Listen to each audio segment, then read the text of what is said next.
Hey everyone, we're back. In today's episode, we're going to start stripping the rod of its components.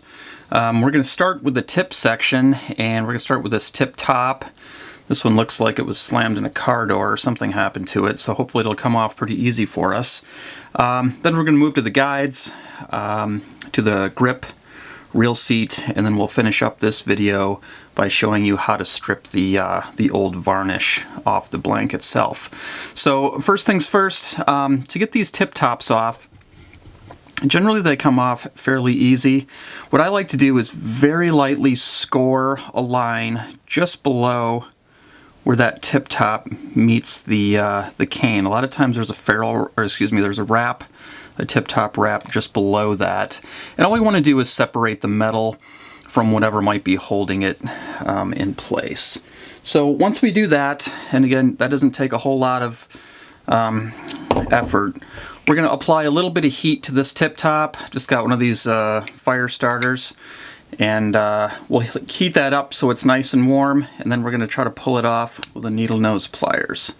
So here we go. It's okay to rotate it a little bit. And there it is, just like that. Yep, this one is definitely broke. We talked about that in the last video, but again, it casts fantastic, so I'm not going to worry about that at all.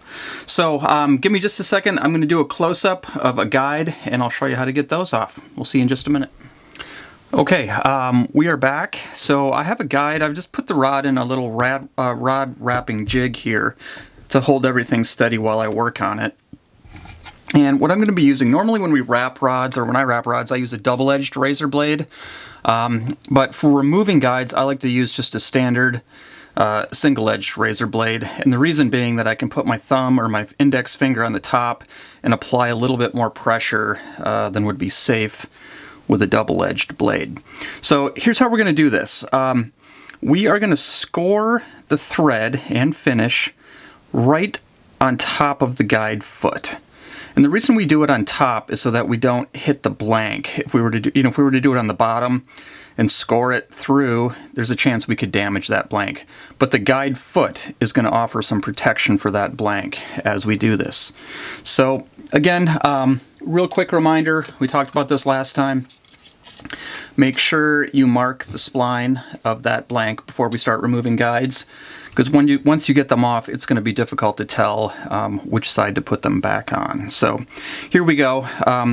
We're going to start right where the guide starts to lift off the blank, and we're just going to score a light line in that finish. That's going to give us a little like trail to follow with subsequent passes. And again, we're not applying a huge amount of pressure here. And I'm now through that wrap. I can take the edge of that razor blade and just start to peel that wrap right off. You can kind of come in there with your fingers and do the same for the rest of the wraps. We've got this trim band left, and so I'm going to come in at on the side and try to get underneath it. There it goes. Just like that. That side of the foot is now free. And we're going to do the same on the other side. Score it the first time to create a little path for ourselves. And then the blade just drops into that line that you've cut. And you can make light passes until we get through the thread. There we go.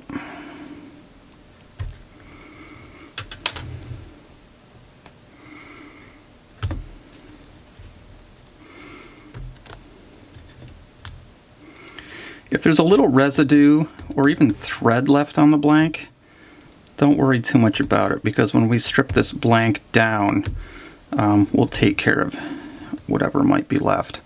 So here's our first guide off. If I was going to be, bringing this back to its original condition, I would put this in a bag marked with a specific number and location where it's going to be wrapped back. But on this rod, I'm actually not going to do that, so I'm just going to set it aside and not worry about it too much. And so we've got just a little bit of that trim band left. We're going to come in there, see if we can't break that loose, and it just peels right off. So now we have this a few stray threads there. Get off what you can. Don't worry too much about it. And as you get closer to the tip, you just want to be careful not to damage that tip too much by putting too much stress on it. So if you want to go through and remove all the guides, we will move on to the next process, which is going to be removing the grip. All right, we'll see you in just a minute. Hey everyone, we are back. So it's time to take this grip off, and this grip's pretty dried out. I can feel it, it's hard, it's kind of feels like it just wants to crumble in my hand a little bit. So I think this one's going to come off without a whole lot of difficulty, but I guess we'll find out in a minute. But the best tool here that we're going to use is just a simple utility knife. Make sure you have a good sharp blade in it, and then we're going to use a screwdriver, flathead, and to clean things up, a simple file is going to do the job. So first of all, we'll notice here we've got this wrap here. You can go ahead and take that off. Not sure if you can see that real well, but there's a signature wrap here. And then we have a large, looks like aluminum winding check. I'm not going to reuse that, so we'll end up cutting that off a little bit later. I'll show you how to do that. And but we're going to start with this grip.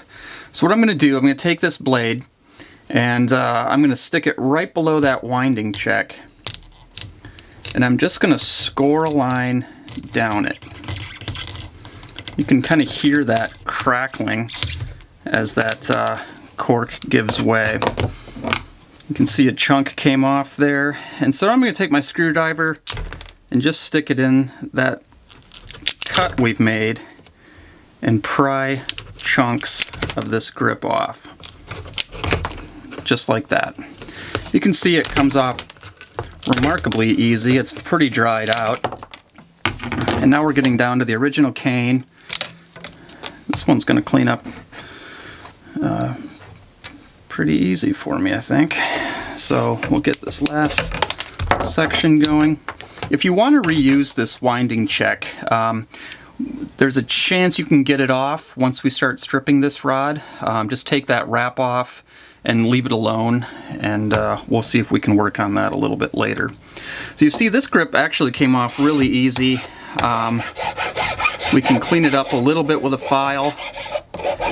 Try to stay on those flats. Try not to go against the corners there. Stay on the flats so we keep the integrity of that cane through the grip. Doesn't have to be perfect. Get up by that check. You can even use some light sandpaper if you want to. Honestly, a little bit of texture there is not going to hurt a thing, and it can actually help the epoxy bond when we install a new grip. Now this reel seat, I've done another video, if you go to our tutorial section, on how to remove a reel seat. And I'm glad this one is a little bit different, so you can understand in case you encounter this. I'm going to show you something up close. If you'll notice on this end cap, there's a little gold colored pin right there. And what that's doing is traveling through the reel seat, through the blank more than likely, and stopping just short of the other side. But what that's going to prevent us from doing is taking this reel seat off in the way that I showed you in those earlier videos. I tried boiling this one earlier. It's plastic, so I didn't really want to heat it with a heat gun and release whatever fumes that would do into the air. But I didn't have any luck getting it off boiling. So, and since I'm not going to keep this, I'm just going to cut this seat off probably with a hacksaw and be done with it. You can, if you want to try to get those pins out, you can get a little punch and try to punch them in.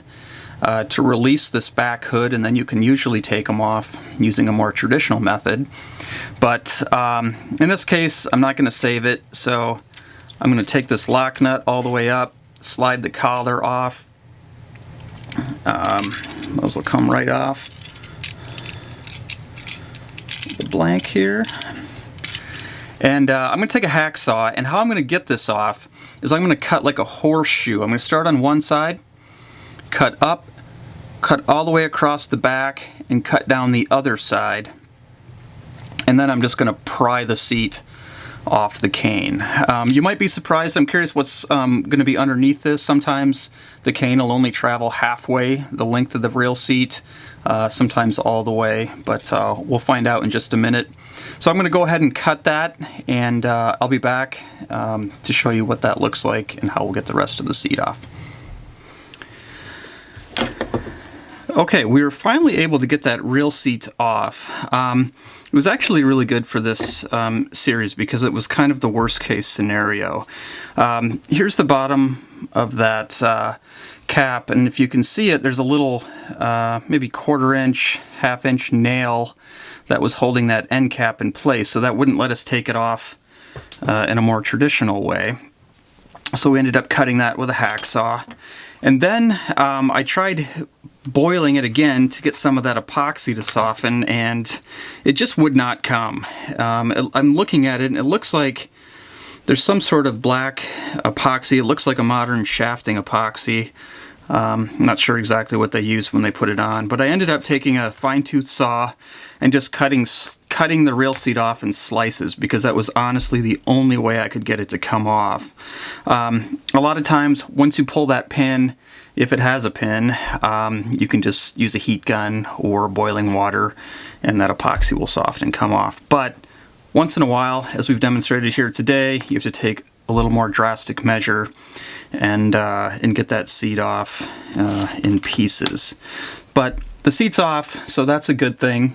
And so we have the grip off, we have the seat off, this little winding check I'm just going to cut off with a hacksaw because I'm not going to use it. I'm going to put a newer, lower profile one on.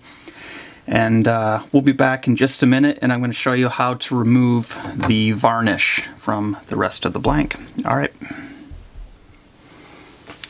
Okay, we are back, and it's time to take this old varnish off.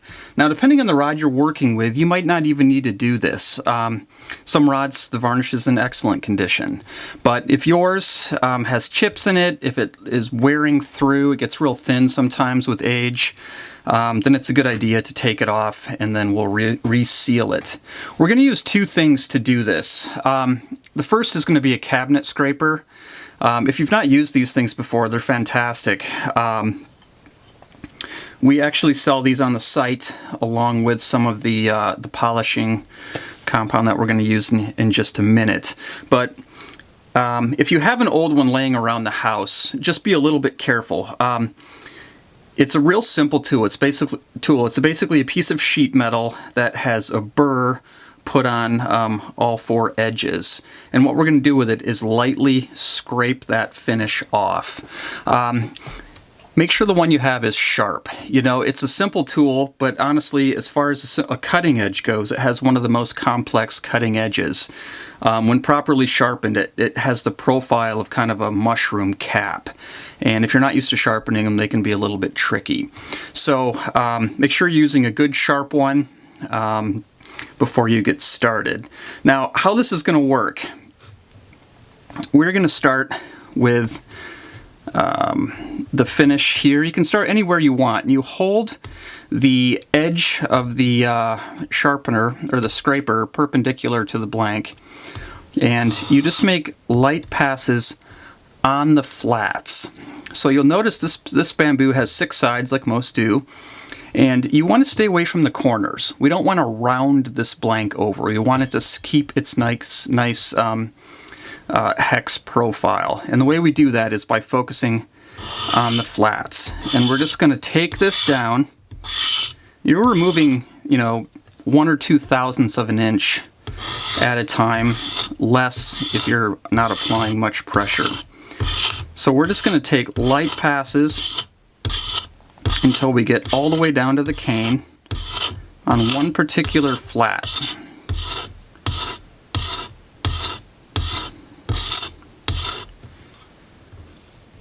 It's going to be a little bit difficult to see, but you'll notice that instead of having the shiny finish of the varnish, you're getting a more dull finish of the raw bamboo underneath.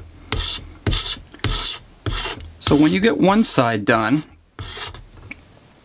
we're just going to rotate that rod and we're going to do the next flat.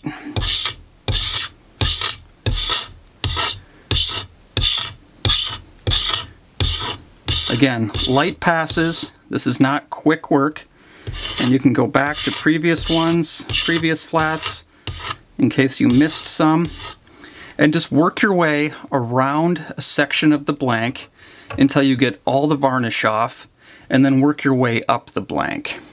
It's real important when you're working on tip sections, always scrape from the thicker or the lower part of that tip toward the tip. You never want to scrape from the tip down because you'll break that tip. So always scrape from the thicker to the thinner section, and you'll be fine. Just go nice and careful on those tips. If you encounter any thread along the way, you can usually just scrape it. It'll just come right off along with the varnish that's holding it in place.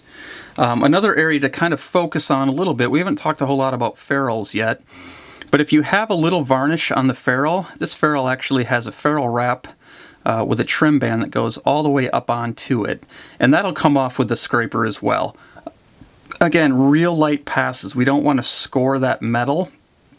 We want to keep that ferrule in as nice of condition as possible.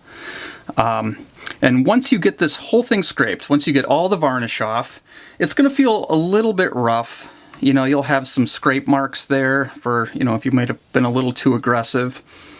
And what we're going to do is we're going to take our, this is 4/0 steel wool. Want to make sure you get a really good brand. Not all of this stuff is created equal, so you want it to be nice and soft and consistent with no kind of thicker pieces mixed in. Again, we sell this steel wool along with a nice scraper on the website if you want to just kind of simplify the whole process. Basically what you're going to do is wrap the steel wool around the blank and you're going to polish it. And if you haven't done this before, you'll be amazed at the finish you can get with just a few passes of that steel wool. It looks incredible. So take your time, work up and down the blank, work each section, be very careful, and we'll see you in the next video to talk about getting sets out of any sections that might have them. And then we'll start putting finish back on the blank. All right, thanks for watching. Bye.